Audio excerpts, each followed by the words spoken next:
건강한 TV 톡닥터 토닥. 안녕하세요. 아나운서 김문정입니다. 우리나라 단일 질환 사망률 1위 뇌졸중. 증상이 갑작스럽게 나타난다면 당황하지 않고 제대로 대처할 수 있을까요? 톡닥터 토닥과 함께라면 가능합니다. 오늘은 뇌졸중에 대해서 알아볼 텐데요. 먼저 건강맨 이원구 씨 소개합니다. 어서 오세요. 네, 안녕하세요. 오늘도 건강맨 이원구와 함께 건강한 정보, 흥미진진한 퀴즈와 함께 하시죠.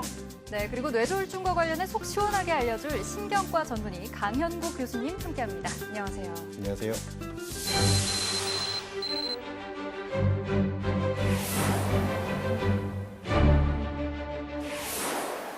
네, 요새 들어서 특히 더 제 주변에도 뇌졸중으로 쓰러졌다 이런 얘기 굉장히 많이 듣는데 이 뇌졸중 어떤 질환인가요? 사실은 뇌졸중은 과거에는 중풍으로 많이 알려져 있는 질환인데 엄밀히 말하면 같은 질환입니다. 뇌졸중이라는 병은 뇌혈관 질환이고 뇌혈관이 막히는 뇌경색이라든지 아니면 혈관이 터져서 생기는 뇌출혈을 같이 일컫는 질환이기도 하죠. 그러면 현재 우리나라에서 발생하는 이 뇌졸중 발생률 어느 정도인가요? 사실 과거에는 저희가 병원을 갈 기회도 많지 않고 또 예전에는 이제 혈압 당뇨를 조절하기 좀 어려운 시절이었기 때문에 발병률이 굉장히 높았고 굉장히 사망률도 높았다면 이제는 대부분이 건강을 챙기는 시대고 또 매년 건강검진을 받고 하기 때문에 그 발병률이나 사망률이 많이 낮아지고 있습니다. 그럼에도 불구하고 1년에 저희가 통계치를 본 바로는 10만 5천 명 정도의 환자들이 매년 뇌졸중이 발생하고 있고요. 이를 수치를 다시 환산을 해보면 5분에 1명꼴로 뇌졸중은 발생하고 있고 20분에 1명 정도 뇌졸중으로 인해서 환자분들이 사망하고 있다고 봐야 되겠죠. 뇌졸중 발병률이 점점 줄고 있다고 하니까 정말 다행인데요. 그럼에도 불구하고 5분에 1명씩 환자가 발생을 한다니 이 뇌졸중 정말 100세 시대로 가는 길에 꼭 짚고 넘어가야 될 중요한 질병인 것 같습니다. 자, 그럼 이어서 건강맨과 함께하는 첫 번째 OX 퀴즈 시간입니다. 화면으로 함께 보시죠.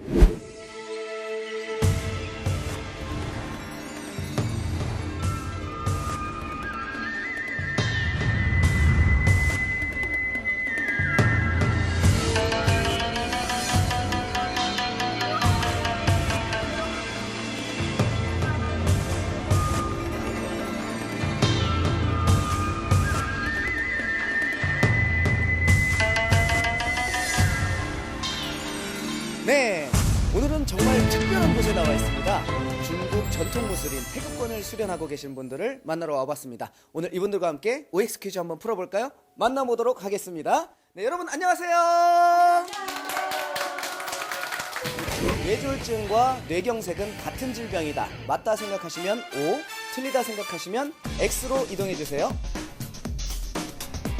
네, 그럼 O를 선택하신 분들 중에서 먼저 만나보도록 할게요. 왜 뇌졸중과 뇌경색은 왜 같다고 생각하셨어요? 한쪽은 출혈이고요. 네. 한쪽은 막힌 거니까 혈전으로. 네. 그 뇌질환이라고 생각을 해요. 아, 같은 뇌질환이다, 예. 같은 것이다. 예. 어머니, 그 태극권이라는 것은 뭔가요?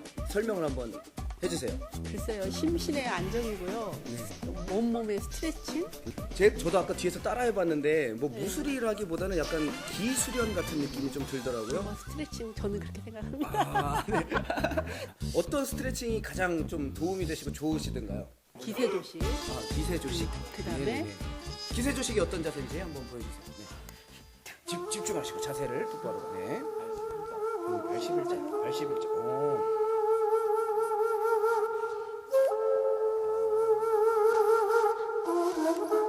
호흡과 같이 하시는 거죠?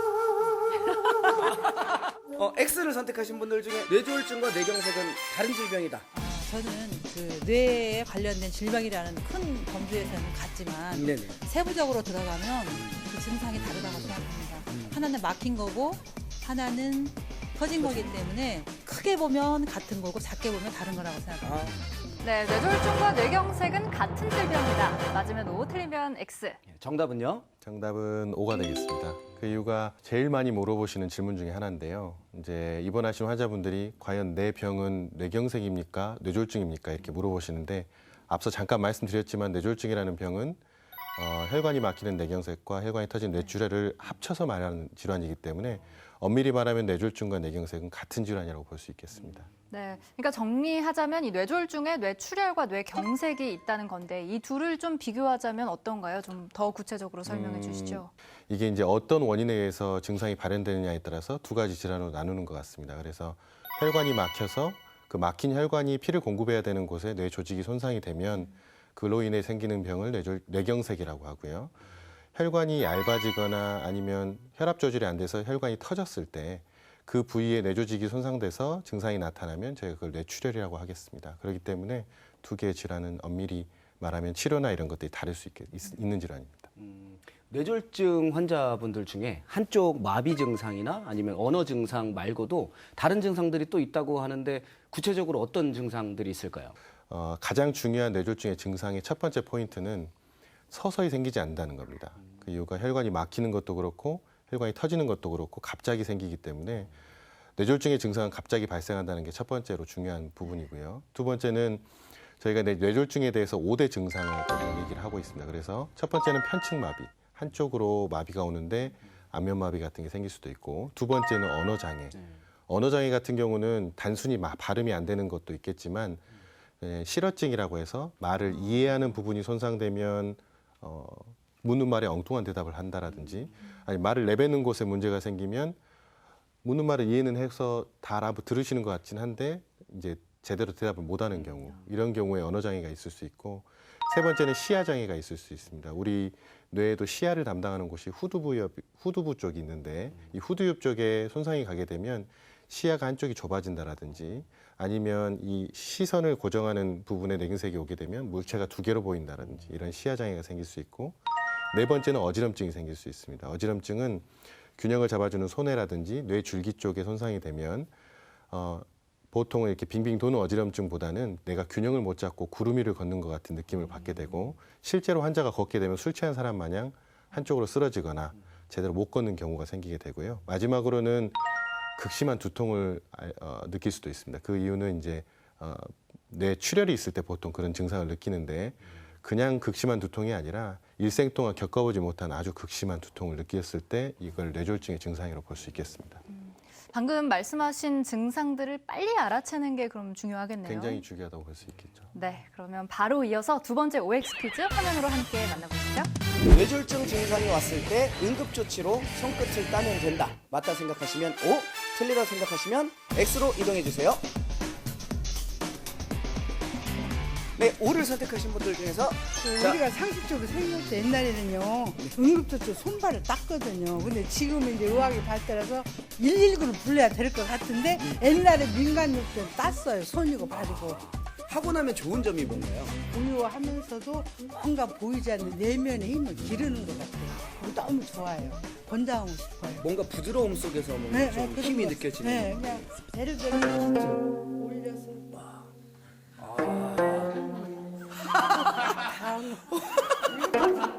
다 좋아요. 아무튼 다 좋아. 자, 그러면 X를 선택하신 응급조치로 손끝을 따면 안 된다고 생각하셨는데 이유는요? 네, 세균이 들어갈 수도 있고 또 좀 위험합니다. 깊이라든지. 그래서 지금은 무조건 병원으로 가야 됩니다. 뭐 인사법 이런 것도 좀 설명을 네, 드려볼게요. 처음에는 운동을 하지 않는 사람은 네. 이 주먹을 나의 힘을 인의 예지 신으로 누르고 이렇게 좀 약간 올려서 무기가 없다는 것을 상대방에게 보여주고 또 1등이 아니다는 것을 자만하지 않는 것을 내려주고 이렇게 인사를 합니다. 고개를 숙이지 않습니다. 인사하겠습니다. 네. 자, 이찐. 속이지 말라. 네, 뇌졸중 증상이 왔을 때 응급조치로 손끝을 따면 된다. 맞으면 O, 틀리면 X. 정답은요? 정답은 X입니다. 사실 제일 안타까운 경우인데요. 응급실에 왔을 때 보통 손을 딴다라든지 아니면 집에 있는 상비약 같은 거를 억지로 먹여가지고 오시는 분들이 많으신데, 사실은 손을 딴다라든지 집에 있는 상비약을 먹이는 거는 뇌졸중 치료에 전혀 도움이 되지 않습니다. 두 번째는 뇌졸중 치료에는 특히 뇌경색 같은 경우는 골든타임이라고 해서 어느 일정 시간 이내에 와야 쓸 수 있는 약들이 있는데, 보통 집에서 그걸 무리하게 시도를 하다 보면 이 시간이 지연되기 때문에 골든타임을 놓치는 경우가 생기게 되고요. 또 다른 이유 중에 하나는 이제 우리가 손을 딸 경우에는 바늘 같은 날카로운 물질을 사용하게 되는데 그게 제대로 소독이 안 됐거나 그게 오염돼 있을 경우에 그 손을 따는 부위에 감염성 질환이 생길 수도 있고 또 이제 상비약 같은 걸 입으로 먹이게 됐을 때 아까 말씀드렸던 뇌졸중의 증상 중에 편측마비가 있게 되면 이 연화를 담당하는 곳에 근육이 마비가 와서 우리가 약 같은 게 입으로 들어가서 식도나 위로 내려가야 될 게 폐로 넘어가게 되게 됩니다. 그렇게 되면 그 자체가 그 안에서 염증을 일으키는 흡입성 폐렴을 일으키기 때문에 오히려 뇌졸중의 예후를 나쁘게 할 수 있겠죠. 또 궁금한 게요. 제 주변에 보니까 아버님께서 뇌졸중이셨는데 본인도 뇌졸중 때문에 상당히 고생하신 분을 좀 봤거든요. 유전일 가능성도 있나요? 그냥 일반적으로 통용하는 말로는 뇌졸중은 유전성 질환은 아닙니다. 그러나 만약에 부모님이나 친가 가족들 중에 뇌졸중이 있었다고 한다면 어느 정도의 약간의 위험성을 갖고 있을 수 있습니다. 그 이유가 어릴 때부터 같은 환경에서 크거나 뭐 식사 습관이라든지 환경이 비슷하다 보면 그러한 요인에 의해서 서로 영향을 받을 수 있기 때문에 예를 들면 부모님이 약간 음식을 짜게 드신다. 그러면 나도 짠 음식을 좋아하게 되는 거고요. 뭐 채소류보다는 육류를 좀 더 좋아한다. 그러면 그런 데 영향을 받을 수는 있습니다. 네. 그러면 이 식습관 말고 좀 생활적인 측면에서도 뇌졸중을 일으키는 요인들이 좀 있을까요? 저희 의사들끼리 하는 얘기로는 이제 겨울철이 다가오면 우리도 많이 바빠지겠구나 이런 생각을 하게 되는데 그 이유가 환절기 같이 날씨가 추워지게 되면 이 혈관은 수축하는 습성이 있습니다. 근데 기존에 나도 모르게 동맥경화라든지 혈관이 좁아진 부분을 갖고 있다면 추운 날씨에 외출을 하거나 무리하게 일을 할 경우에 뇌졸중의 발생률을 좀 더 높일 수 있겠죠. 환절기라면은 봄이나 가을 뭐 이 시기가 좀 위험한 계절인 건가요? 그러면? 네, 그렇습니다. 이제 초겨울 정도 아니면 초봄 정도에 이제 날씨가 갑작스럽게 변하는 시기에 보통 뇌졸중이 잘 온다고 돼 있었는데요. 사실은 여름철에도 뇌졸중은 발생할 수 있습니다. 그 이유가 여름철에는 이제 날씨가 덥기 때문에 보통 외출하거나 일을 하시는 분들은 탈수 현상이 생기게 되는데요. 몸 안에 있는 수분이 많이 빠져나가기 때문에 체액약은 공급하기 어려워서 뇌경색이 오는 경우도 있고 또 한편으로는 이제 날씨가 더워지게 되면 피부의 온도를 낮춰주기 위해서 심장의 박동수가 증가하게 되는데 그런 이유 때문에도 뇌경색이 발생할 수 있습니다. 그럼 뭐 결론은 봄, 여름, 가을, 겨울 다 네, 네, 조심해야 될 질병이다 이런 네. 말씀이시죠? 네. 그렇죠. 네, 그럼 이어서 마지막 OX 퀴즈 화면으로 함께 보시죠. 미세먼지 때문에 뇌졸중이 올 수 있다. 맞다 생각하시면 O, 틀리다 생각하시면 X로 이동해 주세요. O를 선택하신 분들 중에 미세먼지 때문에 뇌졸중에 걸릴 수 있다. 미세먼지가 혈관을 막을 것 같아요. 뭐가 가장 좋으시던가요? 몸에 무리한 동작을 하지 않고 네. 부드럽게 심신을 풀어주는 효과가 있는 것 같습니다. 가장 자신 있는 동작. 쉬무 체형이 있는데요. 무슨 뜻인가요? 휘황찬란한 구름 속에서 채홍, 무지개가 뜨는 동작을 온몸으로 보여주는 것입니다. 네. 무지개가 뜨는지 옆에서 지켜보도록 하겠습니다.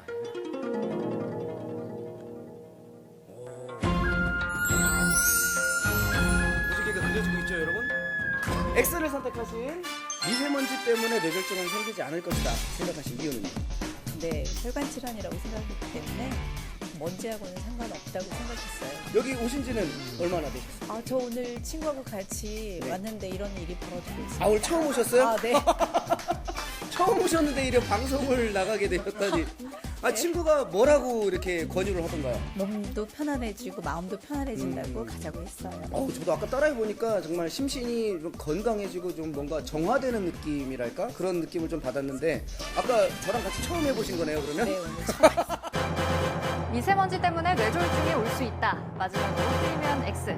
정답은요? 정답은 O가 되겠습니다. 사실은 이제 미세먼지라는 것으로 통용하기는 어렵지만 이제 공기 오염이 뇌졸중과 관련이 있다는 얘기가 최근 들어서 많은 보고가 되고 있는데요. 우리나라 최근에 이제 미세먼지가 이슈가 되고 있기 때문에 이러한 이제 환경 오염이 아무래도 뇌졸중 위험을 증가시킬 수 있어서 각자 이제 그런 환경적인 부분에 대해서 주의를 해야 되겠고 또 이 환경 문제를 해결하려는 노력도 같이 필요할 것 같습니다. 네, 선생님 또 하나 좀 여쭙고 싶은 것 중에 하나가 이 뇌졸중이 재발률이 그렇게 높다 이런 얘기가 많거든요. 일반 분들이 말씀하시는 뇌졸중 걸린 사람이 또 뇌졸중에 걸린다더라라는 얘기는 잘못된 얘기고요. 이 통계학적인 수치를 말씀드리면 3년 안에 20% 정도가 뇌졸중이 재발한다고 되어 있습니다. 3년 이후에 지속이 되면 재발률은 점점 낮아집니다. 그렇기 때문에 반드시 재발한다고 생각하실 필요는 없을 것 같고 본인이 기존에 뇌경색이 걸렸다고 해도 미리서 걱정하거나 불안해하실 필요는 없을 것 같습니다. 네. 톡닥터 토닥 오늘은 뇌졸중을 주제로 함께하고 있는데요. 이어서 토닥 공식 질문 3가지 드리도록 하겠습니다. 먼저 뇌졸중이 발생하고 난 이후의 치료와 재활 방법 어떤 것들 있나요? 보통 급성기 치료와 2차 예방으로 나눠지고 그다음엔 재활 치료를 하게 됩니다. 급성기 치료라는 것은 처음에 응급실 오셨을 때 바로 이루어지는 치료인데 우리가 혈관이 딱 막히게 되면 뇌세포가 바로 죽어가기 시작하기 때문에 이 막힌 혈관, 특히 뇌경색 같은 경우 막힌 혈관을 뚫어주는 시술이 필요합니다. 그게 이제 혈전용해제라는 걸 쓰게 되는데요. 이러한 혈전용해제는 4시간 반 이내에만 쓸 수 있습니다. 그렇기 때문에 그 이 시간 이내에 오신 분들은 그런 급성기 혈전용해제 치료를 하게 되고 만약 그렇게 해도 혈전이 녹거나 뚫리지 않거나 아니면 계속 문제가 남아있을 경우에는 큰 동맥을 통해서 들어가서 혈전을 제거하는 시술을 하게 됩니다. 이런 시술은 그때 상황에 맞춰서 환자분에게 살릴 수 있는 뇌세포가 많을 때 시술을 하는 거고요. 그렇게 응급실에서 급성기 치료가 끝나게 되면 병동으로 옮기게 돼서 왜 뇌경색이 왔는지 혹시 뇌출혈을 왜 왔는지를 찾게 되고 그러한 부분을 해결한 후에는 이제 재활 치료로 넘어가게 되는데 재활 치료는 급성기에는 이제 보행이 어려우신 분들은 욕창이나 아니면 이런 관절 운동 위주로 하게 되고 만약 증상이 경미하고 심하지 않은 분들은 조기 보행을 시켜가지고 정맥 혈전증이라든지 아니면 위식도 역류 같은 불편한 증상이 생기지 않게끔 하는 그러한 재활 치료로 넘어가게 되겠습니다. 네, 그럼 바로 이어서 2번째 공식 질문 드릴게요. 예방법은 어떻게 되나요? 몇 가지 위험 인자들을 관리를 하는 게 가장 중요할 것 같습니다. 그 중에서도 이제 뇌졸중을 유발할 수 있는 위험 인자로 알려진 것들은 일단 고령, 그 다음에 비만, 그다음에 술과 담배가 있는데요. 고령 같은 경우는 65세가 넘어가게 되면 뇌졸중의 위험성이 계속 증가하게 돼 있습니다. 비만 같은 경우는 과거에는 우리나라 사람들이 비만율이 낮았다면 지금은 굉장히 큰 이슈이기 때문에 비만이 있게 되면 혈압 조절도 안 되게 되고 그리고 고지혈증도 따라오게 되고 그럼으로 인해서 이제 혈관의 자체에 문제가 생겨서 결국 뇌졸중이 오는 경우가 많아지고 있고요. 실제로 요즘 들어서는 젊은 연령에서도 이러한 비만 문제라든지 고지혈증 문제로 인해서 뇌졸중이 많이 발생하고 있는 실정입니다. 그리고 음주 같은 경우는 사실은 이제 음주량에 따라서 뇌출혈의 위험성이 계속 올라가기 때문에 특히나 이제 집안에 그런 가족력이 있으신 분들 혹은 내가 기존에 혈관에 동맥류가 있거나 내가 혈압이 조절이 잘 안 되는 분들은 음주는 반드시 조심하셔야 될 부분이고요. 흡연 같은 경우는 사실 의사들끼리 백해무익한 습관이라고는 하는데 혈관의 그런 점성을 높여가지고 동맥경화를 일으켜서 뇌졸중을 만들 수 있겠습니다. 네, 이렇게 좋은 혹은 나쁜 생활 습관까지 언급해 주셨으니까요. 좀 더 자세히 들어가서 이 뇌졸중을 일으킬 수 있는 우리가 조심해야 할 것들로는 어떤 것들이 있을까요? 고혈압하고 당뇨, 그리고 고지혈증하고 심장질환 이 4가지를 보통 말씀드리는데 고혈압 같은 경우는 보통 70% 정도가 뇌졸중과 관련이 있는 질환으로 알려져 있습니다. 그렇기 때문에 혈압 같은 경우는 본인이 임의로 나 이제 혈압약 안 먹어도 될 것 같아 이렇게 중단해서는 안 되고요. 반드시 주기적으로 혈압을 체크해서 혈압 관리를 하셔야 되고 당뇨 같은 경우는 이제 집에서 당뇨를 체크할 수 있으면 좋겠지만 안 된다면 수시로 체크를 해서 본인의 당뇨 수치를 알고 있으신 후에 음식 조절을 통해서 혹은 운동을 통해서 당 조절을 하셔야 될 것 같고요.